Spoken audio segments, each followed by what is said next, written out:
sama sekali. Baik relawan Gerindra, relawan Prabowo maupun pengurus sama sekali tidak tahu. Kita juga kaget dengan terpampangnya baliho itu. Informasi yang kami dapat dari berbagai sumber juga bahwa baliho itu dipasang oleh relawan dan simpatisannya Jokowi. Memang bukan kalian yang buat, tapi kalian yang pasang, karena tinggal dipasangkan kan. Itu semua itu kita baca itu tuh, dan itu ada mobilisasi. Spanduk-spanduk yang kalau dia otentik datang dari rakyat, yaitu pasti spanduknya di desa sana beda dengan desa sebelahnya. Hurufnya lain, tapi ini kan masif se-Indonesia itu. Jadi kita akhirnya lakukan semacam dugaan yang mendekati kepastian bahwa Pak Jokowi hanya merasa aman pada akhirnya bila Gibran itu jadi calon wakil presiden tuh, dimanapun dia ditempatkan.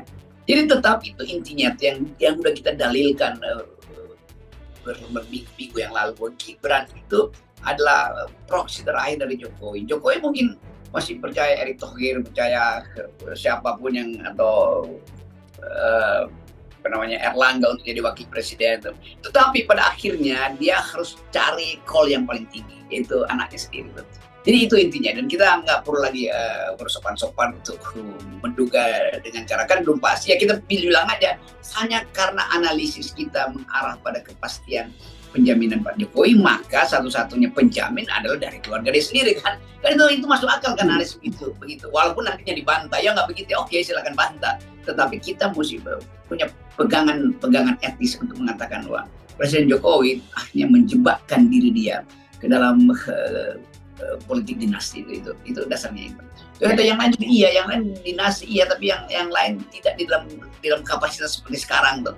Karena ketakutan, karena kecemasan, karena ketidakpastian bahwa nasib politiknya setelah 2024 itu penuh dengan tanda tanya, maka Pak Jokowi pasang tanda seru akhirnya tuh Gibran itu intinya. Ini lepas dari soal kapasitas ya, ini kita cuma mau lihat bahwa bagaimana Pak Jokowi akhirnya hanya punya satu peralatan, yaitu anaknya sendiri.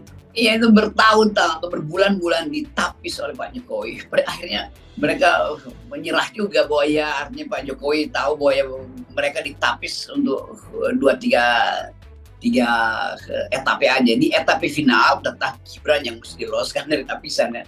Tetapi mereka nggak bisa protes, karena dari awal mereka juga tahu bahwa mereka hanya ingin nempel pada Pak Jokowi. Jadi konsep dari menempel itu ya bagi Pak Jokowi, kalian kan cuma mau nempel gitu ya, silahkan menempel. Kalau lemnya udah kering ya kalian akan jatuh kan. Jadi itu intinya kan. Jadi bagi Pak Jokowi sebagai player, sebagai pemain politik yang sudah terlatih, dia bisa baca tuh. Dia bisa baca bahasa tubuhnya Caimin, bahasa tubuhnya Zulkifli, bahasa tubuhnya Erick Thohir, bahasa tubuhnya Erlangga segala macam itu kan. Jadi mereka ngerti, atau kelompok ini juga mengerti bahwa mereka sebenarnya dibaca bahasa tubuhnya tuh oleh Jokowi. Tapi mereka juga merasa ya udahlah daripada kena sprint karena kita punya banyak political comorbid, ya udah kita terima aja fasilitas yang disediakan minimal oleh Pak Jokowi itu. Jadi kita balik lagi pada tema selalu bahwa etikanya memang udah nggak ada itu. Nah kalau misalnya kita tuntut, kalian kan akhirnya disingkirkan oleh Jokowi itu. Jadi bikin aja blok sendiri kan. Ya mungkin mereka berpikir akan lakukan blok itu, tetapi dari awal kita lihat bahwa ya blok itu juga adalah blok dendam. Bukan blok yang dari awal ingin berkompetisi secara paradigma, secara konsep dengan pilihan Pak Jokowi itu. Jadi saya anggap bahwa ya udah jadi makin aman. Saya kira juga Pak Prabowo merasa ya udah memang kalkulasi Gerindra adalah semacam itu. Dan Prabowo udah pasti merasa ya udah saya melenggang jadi presiden kan, jadi selesai problem tuh. Dan yang belum selesai adalah sistem politik kita, karena di depan nanti orang akan menganggap berarti misalnya kalau Pak Prabowo jadi presiden dan wakil presidennya adalah Gibran, itu artinya Jokowi akan selamat. Ya enggak juga, karena dalam politik apa yang diputuskan sebelum pemilu bisa sangat berubah dengan yang terjadi setelah pemilu. Prinsipnya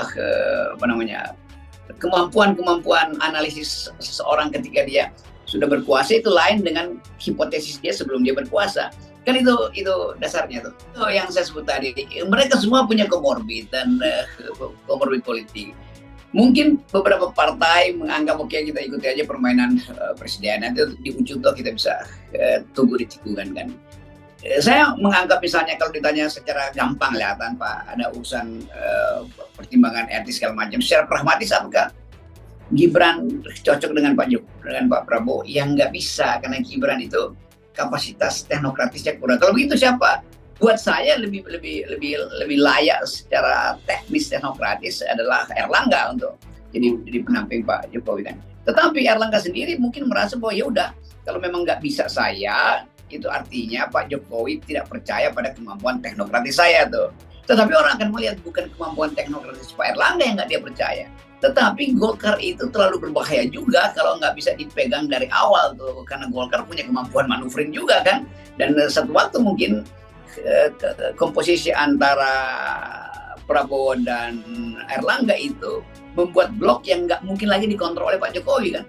Jadi kita balik lagi pada kecemasan seorang raja atau seorang pemimpin atau seorang pangeran atau seorang presiden hari ini yang tidak mampu untuk membayangkan di hari-hari pertama dia tidak lagi berkuasa mau ngapain. Itu sebetulnya itu tuh dilema itu tuh yang kita sebut dilema psikoeksistensial dari seseorang yang meragukan bahwa dia pernah mampu untuk mengendalikan masa ketika dia berkuasa.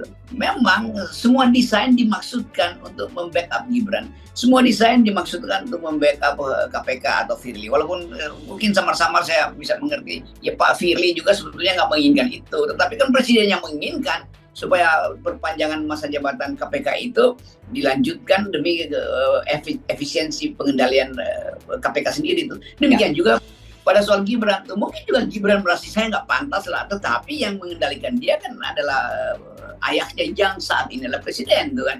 Jadi itu intinya. Jadi kita mau lihat sebetulnya ini kekakuan itu harus diputuskan oleh Mahkamah Konstitusi. Nah kalau Mahkamah Konstitusi memutuskan mengikuti semacam sinyal dari presiden, yaitu Mahkamah Konstitusi berubah menjadi Mahkamah Konstipasi, itu yang sering saya sebutkan tuh, gagal mencerna buah demokrasi. Ya itu artinya orang kayak Saldi Isra yang masih kita kasih semacam kredit moral itu, ya harusnya dari awal dia udah kasih sinyal bahwa ini nggak benar tuh. Maka dia mesti putuskan bahwa dia dissenting opinion dari sekarang.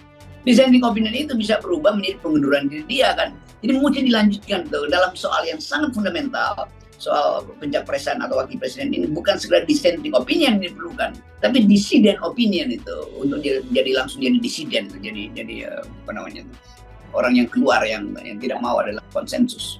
Jadi ini lucunya tuh, kan dari awal Anda mesti bilang kami dissenting opinion dan kami berubah menjadi dissident, menjadi pemberontak sebetulnya kan. Itu yang mau ditunggu orang. Di situ kapasitas hakim konstitusi itu dinilai bahwa mereka sebetulnya the guardian of the constitution itu. Sekarang mereka sebenarnya the guardian of the prime minister, of the president kan. All the president man pada akhirnya tuh hakim-hakim itu.